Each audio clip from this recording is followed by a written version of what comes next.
Good morning, everyone. My name is Sarah Bellum. And I'm Felicity Gonzalez. And thank you for tuning in to Channel 9 for the latest updates on your local news. Today, we have a group of local nurses from Trinity Western Hospital that have been working throughout the COVID-19 pandemic. Through this pandemic, the world has seen many struggles and losses, and it has been a difficult time for every human across the globe.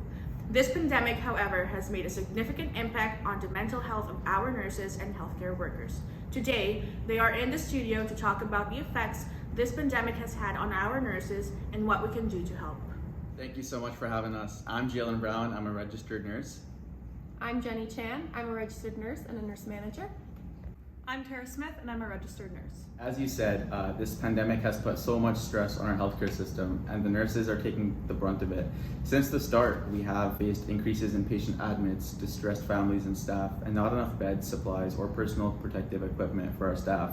Nurses are taking on more and more patients, working endless overtime hours, and it's taking a huge toll on our nurses. We have seen an increase in mortality rates amongst nurses and reported increase in depression, anxiety, PTSD, suicidal ideations, insomnia, stress, and even burnout. We are seeing a lot of secondary traumatic stress as well. Nurses and other healthcare providers are reporting an increase in emotional, physical, and mental demands due to traumatic events that they have encountered through this pandemic. During the highs of the pandemic, patients were not able to receive the most compassionate care due to so many restrictions. There was extremely poor communication amongst nurses, doctors, patients, families, as well as were not able to be near isolated COVID patients due to the restrictions. This made it difficult to maintain empathy and compassion, as well as provide care to the same standards prior to the pandemic. That must be so hard for you guys, but we thank you for all the hard work you've done in fighting this pandemic. I also see that you brought your manager as well, Jenny. Jenny, from a management perspective, what are you guys doing to try and mitigate this stress on your staff? Yes, thank you for having us. From a leadership perspective, this is a huge issue within our healthcare system. Nurses are facing unprecedented levels of stress and fatigue due to the prolonged and intense nature of this COVID-19 pandemic. As already stated, this is causing an increase in PTSD, depression, and burnout. The mental health of our nurses is incredibly important, and it not only affects their own well-being, but it directly affects their ability to provide quality patient care. This has become an issue for our nursing practice and for our healthcare system. And can you please explain more how this is affecting our healthcare system? Certainly. As these challenges worsen, it affects our nurses to the point where they need to leave from working at the bedside. With less staff and more patients, this can lead to longer wait times and substantial decrease in the quality of care.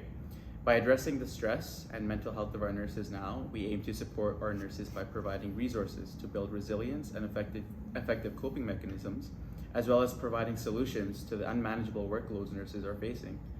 As a healthcare system, it's our responsibility to prioritize the well-being of our staff, as we're more likely to retain our staff, as well as attract new staff to help alleviate our staffing shortages.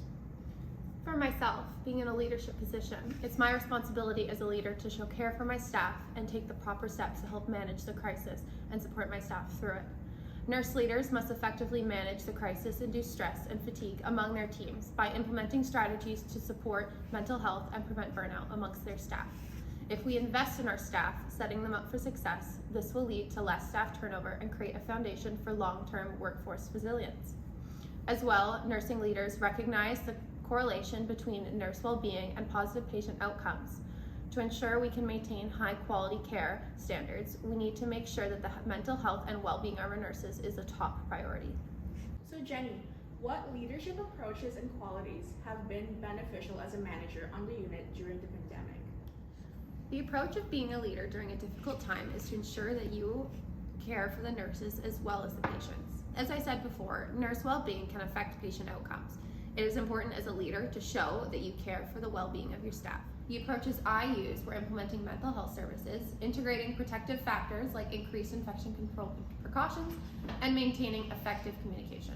These qualities reflect servant leadership because my goal was to see the nurses thrive under my leadership. I represent the qualities of a servant leader, a skilled communicator, compassionate collaborator, and putting others first, as well as a systems thinker. The goal of a servant leader is to serve and put other people first. I think that the leadership type is very important during a time like this pandemic where we all need to support one another. It's amazing to hear how you are advocating so much for your staff and their well-being. Tell me about the solutions you have implemented to help support your nurses. We believe resilience is the most effective and sustainable solution. Though that is something very difficult for nurses to accomplish, it is the most crucial aspect in terms of allowing nurses to continue to maintain their well-being long-term. We encourage our nurses to rely on our leaders and to reach out for support regarding anything that may impact their mental health in the workplace.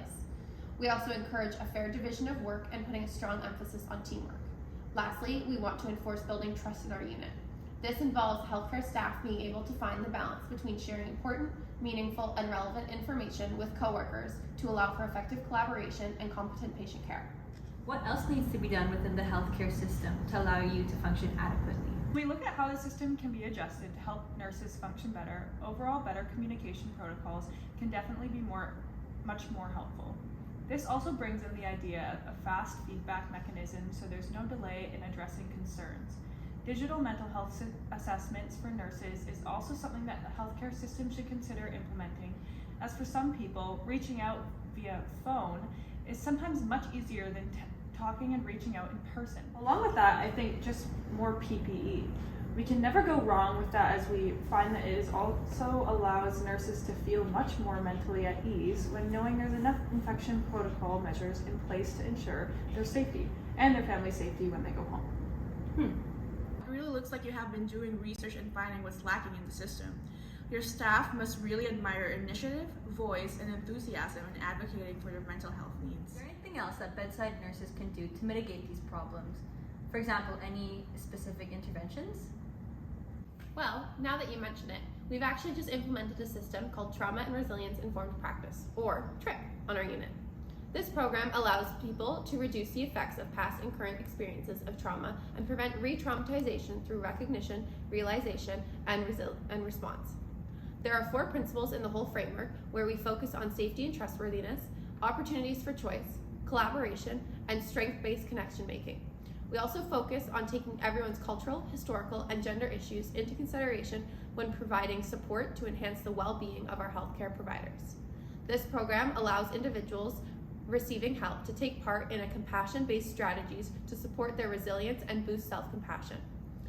As a concerned leader in my unit, I found that TRIP would be best fit in order to create a foundation for long-term workplace resilience, to ensure that nurses are able to continue to provide quality care during these challenging circumstances. Wow, that sounds like a very effective framework. I can tell you are a very passionate leader. From the RN's perspective, Jalen, what were some takeaways from the TRIP framework? I have learned while working during the pandemic that the patient's well-being is very important, but my well-being is just as important. My job as a nurse during the pandemic isn't to just care for the patients, but also to take care of my own mental health. TRIP allowed me to recognize the value of meditation and implementing it in my practice, and the importance of being more present and fostering outcomes. I learned the significance of self-love at work in addition to the value of working hard, but when I get home, I must leave work at work. TRIP is a great framework, and I hope these ideas can be implemented into the healthcare system and reach other care providers as well. Tara, is there anything else that helped you with your mental health through the pandemic? The program on my unit is very similar to TRIP. Oh, you must be talking about the workplace wellness programs that nurse leaders have been beginning to implement, especially after COVID. I've heard that they have the ability to decrease turnover and burnout, and improve the team's overall well-being, all while increasing performance and productivity on the unit. Oh, please do tell us more. Yes. So we have a workplace wellness program in our unit. This program allows us nurses to sit at a decision-making table, and it was essentially a safe space to disclose personal health information. The idea of collaboration with employees was to alleviate the fear of having some sort of invasion of sensitivity health information. The idea encouraged transparency, but if some wished to do not participate, that was completely their choice. The manager of our unit showed leadership by providing incentives to come and share and be transparent with one another, as only the team working there could easily understand each other. Some incentives included door prizes, confidentiality agreements, assurance of sustainability, non-discriminatory environment, and best of all, it was not during our lunch breaks. Our manager is really passionate about the team's mental health, similar to you, Nurse Jenny. Oh, thank you. Yes, she's always advocating for our well-being on the unit, and especially mental health ever since COVID caused a lot of traumatic incidents. This really shows us that passionate nurse leaders like Jenny actually show commitment when they carry out programs and go out of their way to actually bring change and better the team's health. So Tara, you're quite well known in the Christian community. How has your faith shaped the way you served as a nurse during the pandemic?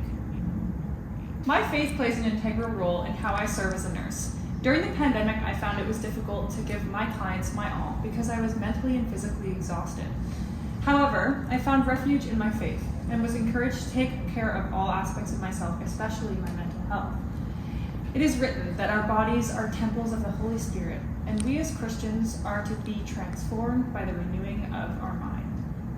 And so I made it a daily practice to start my day by reading my Bible, to be filled with the God's strength and renew my mind with the truth that I can do all things through Him who gave me strength.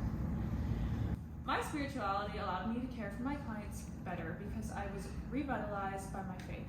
Because of my faith, I was able to better cope with stress, identify and address signs of upcoming burnout, and face my countless adversities that arose during the pandemic. That was highly encouraging. Thank you for sharing. We just wanted to thank you all for taking the time to come in and share about these issues and initiatives for our nurses and their well-being. We appreciate all the hard work and sacrifices you have all made. Once again, thank you for tuning in to Channel 9 News. I'm Felicity Gonzalez. And I'm Sarah Bello. Stay safe and good night.